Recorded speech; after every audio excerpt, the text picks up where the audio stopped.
Hello, and welcome to Chat and Chupacabras FC. My name is Marcos, and this is a podcast intended for fans of the newly established McKinney Chupacabras FC, who will be competing in the USL 2 and playing their home matches at Ron Post Stadium in McKinney, Texas. First, I'd like to talk a little bit about the club, get a little information about who they are, what they're about. From the club's website, McKinney Chupacabras FC will use the world's most popular game to promote historic downtown McKinney, local events, and locally owned businesses on game days and throughout the year while giving back to our community on many different levels. Players, coaches, and front office staff will make hundreds of player appearances in the community while the club raises awareness and money for local charities and community organizations as part of the Community First strategy. Players will be a combination of professional players, aspiring pros, and college players from McKinney and surrounding areas who come home for the summer. The front office team will be a combination of sports management professionals and interns from McKinney ISD, UNT School of Sports Management, Collin College, and McKinney residents who return home from college for the summer. McKinney Chupacabras FC is committed to helping local players pursue their professional soccer dreams and in turn executive pursue their sports management careers. The season will run from May through July. While the games are only played during May through July, McKinney Chupacabras FC will have year-round front office executives who support, promote, and participate in all the downtown McKinney events throughout the year while building soccer with great local companies and organizations. Just in case anyone listening isn't aware, the team's name and logo were voted on by the community, and the logo has several references to the city of McKinney, and more specifically, historical downtown McKinney, Texas. The lowest spike or horn on the chupacabra in the logo gives a nod to the original McKinney cabin's roof. The lines on the sides of the logo represent or reference the neon on the historic downtown McKinney sign, and the tongue is in the shape of the letter M, which is quite clever in my opinion. The fans were also able to vote on the kits for the team as well. This amount of input that the leadership has already asked for and taken into consideration is one of the few reasons, or many reasons I should say, that I'm excited about what's going on here. Some of the sponsors that the club has landed are Visit McKinney, Alpha Graphics, A No. 1 Air, Willard, Tups, which of course will be the official beer of the club, and Puma, which in my opinion is a fantastic get. I have always loved Puma kits. The designs are typically unique and cool. Very cool to have Puma kits. Now I want to kind of talk about the league that we're playing in, the USL 2 or USL in general. I live in the McKinney area. I was very excited to hear that a club was going to be forming near me that I could support. Sure, we have FC Dallas, which I technically still support, but something about the MLS has me wanting more. I'm an avid fan of Aston Villa, which, for those of you who may not know, is a club in the EPL or the English Premier League, as well as the Champions League and quarterfinalists of the FA Cup, if I might add. One of the reasons this is important is because the MLS operates differently from the EPL in a couple big ways. One of the ways is that there is no relegation or promotional system in place. Relegation and promotion is where in some of the bigger footballing leagues around the world, a certain number of the top positions of the table are promoted from a lower league into the top league of said country or into the league above what they're competing at. And the reverse of that is also true. A certain number of teams at the bottom of the table will then be relegated to the lower level leagues. In England, for example, there's like 10 leagues or more that you can play in and eventually get promoted to the EPL. That's what makes the competition so passionate in European soccer. The clubs have a real incentive to produce the best outcome for any given season. Getting relegated from a higher level league will decrease your club's revenue by multitudes of money and decrease your international viewership and recognition. The opposite's also true in that if you get promoted, you get a lot of additional funds just from sponsorships and TV deals. So it's a huge deal for a club to be promoted to a higher level league. All of this is to say that the MLS does not currently operate in that system, and this entire league season, to me, doesn't really matter. Nothing will happen to FC Dallas if they get last place in the league. FC Dallas has produced some of the best talent the U.S. men's national team has seen, and instead of holding on to these players in order to win titles, they sell these players as soon as any club shows any interest at all. The USL is a lesser-known league in the USA, obviously, compared to the MLS, but they have been toying with the idea of creating a USL championship, which would be like the equivalent of the MLS, but for the USL, and to directly compete with the MLS. Then the idea is to implement a promotion and relegation system throughout the tiers of the USL. This is what makes me so excited to be a part of the start of this team. If that is indeed the case, a small team like the Chupacabras could eventually work their way up and compete in the top level of the league. The journey from being a truly grassroots local club supported by its local community that then against the odds earns their way into the Premier League, so to say, is for me one of the best journeys I could hope to experience.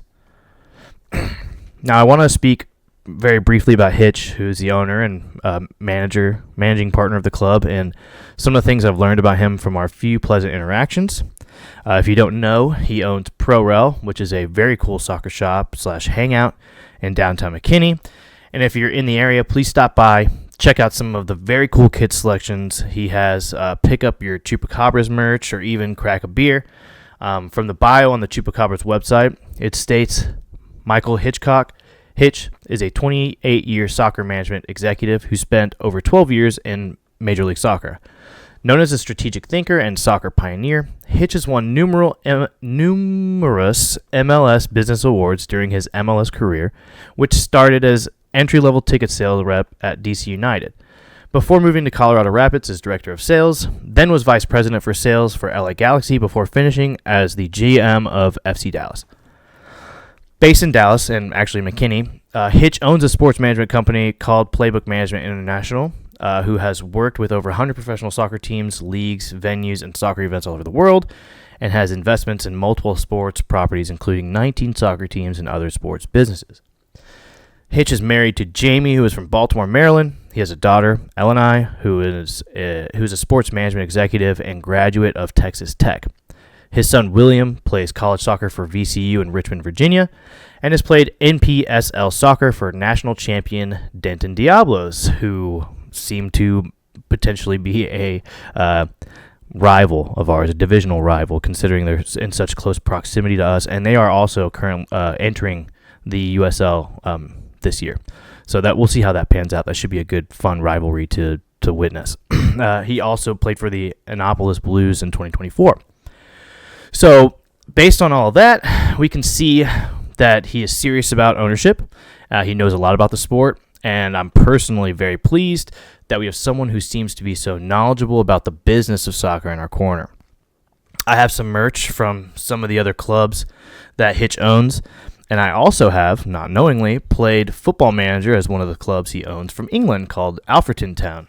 This is the first thing I found out about him, in fact, when we met the first time. I saw that he had a jersey for Alfreton in his shop at ProRel, and I was shocked to think, like, what is this, like, niche soccer shop in downtown McKinney? Like, how do they possibly have a kit for a 6th division, like, 6th-tier English club? It's unheard of. And I asked, like, what made you guys pick this kit? And Hitch himself had replied that he was an owner of the club. We then proceeded to talk about his other clubs that he owns and his love of the game, and I instantly liked him. And like I said, I couldn't be happier about our ownership. Moving on, I want to talk a little bit about the beer tasting and voting event, where they also had the first interaction with the newly announced head coach, Jose Burciaga Jr. We will talk about Burciaga in a bit, but first, I just want to say that the event was very nice, and out of the 4 beers, the consensus I was getting in that crowd is that the crowd favorite, or at least the easiest to drink, was the lager. Personally, I voted for the Hefeweizen, but I wouldn't really be disappointed with any of the choices. They were all pretty good. At the event, Jose Burciaga Jr. addressed the crowd for the first time as the head coach of the Chupacabras. Per the Chupacabras website, Jose Burciaga Jr. is a North Texas native. Burciaga brings a wealth of professional playing experience and a deep commitment to developing the next generation of soccer talent. Burciaga enjoyed a highly decorated MLS career, playing 132 matches and scoring 14 goals, many of them spectacular. A 2004 U.S. Open Cup champion and MLS Cup runner-up with the Kansas City Wizards, Burciaga entered MLS Best 11 and Team MVP honors in 2006, solidifying his place among the league's top talents. His community efforts were also recognized when he was named MLS Humanitarian of the Year in 2008 for his work with the U.S. Soccer Foundation's Passback program and his own Jose Luis Burciaga Jr. Foundation, which fosters youth development through sports, education, and community service. Burciaga's legacy includes one of MLS's top 50 moments, a thunderous goal in the 2004 MLS Cup final against DC United, a testament to his attacking prowess. Now he's ready to bring his passion and leadership to McKinney as the Chupacabras embark on their first ever USL League Two campaign. Head coach Jose Burciaga Jr. is excited to be the first head coach of the McKinney Chupacabras FC ahead of their inaugural 2025 season. So if you haven't seen the goal that is referred to on the website, which is the number 29 of the top 50 moments in MLS history, Burciaga scores a beautiful left-footed screamer from pretty far outside the box. If you have not seen it yet, I highly recommend you go on YouTube and just type in, Burciaga Jr., and it'll probably be the first video that pulls up. It's a pretty old video, but awesome. Was awesome. Having an attacking-minded coach is every fan's dream, I would imagine, as it allows for the team to be expressive and typically play a much more entertaining style of football. Burciaga, in his first address to the fans of Chupacabras FC at the tasting event, stated that he was indeed in favor of playing an attacking style of soccer meant to entertain the fan base with high hopes and expectations to finish top of the division as well as winning the League Cup. You can watch the speech he gave for yourself on the Chupacabras social media pages. These are high aspirations, but it was very refreshing to hear it from this man, as I believe he means what he says. Now, playing this style can be a double-edged sword. By being more aggressive in attack, typically this will create some weaknesses in the back. This all relies on the players we employ and the teams we are playing against. I'm optimistic for the team, but we'll see in due time. Lastly, I want to speak about the open trials that were held this past Sunday on March 2nd at Craig Ranch Soccer Fields. Firstly, I was shocked to see how many people had registered to take part in the open tryout. Not only is this beneficial as it gives us a bigger pool of players to select from, but each of them paid to enter the tryouts, generating a slight little bit of income no matter how small it may be. It's also very encouraging to learn that the interest was so high for the tryouts that they had to schedule another one on March 16th. Unfortunately, I won't be able to attend that event, but I will say out of the large amount of trialists that showed up for the first open tryout, there were quite a few standout performances, and I'm confident that with the talent pool in this area, we will be able to field a competitive squad. So, to wrap it all up, I just want to express how excited I am for this club and to see it all coming together. If anyone shows interest in this podcast, I'll continue to update on a sort of a weekly basis, talking about developments in the club or covering events that may take place.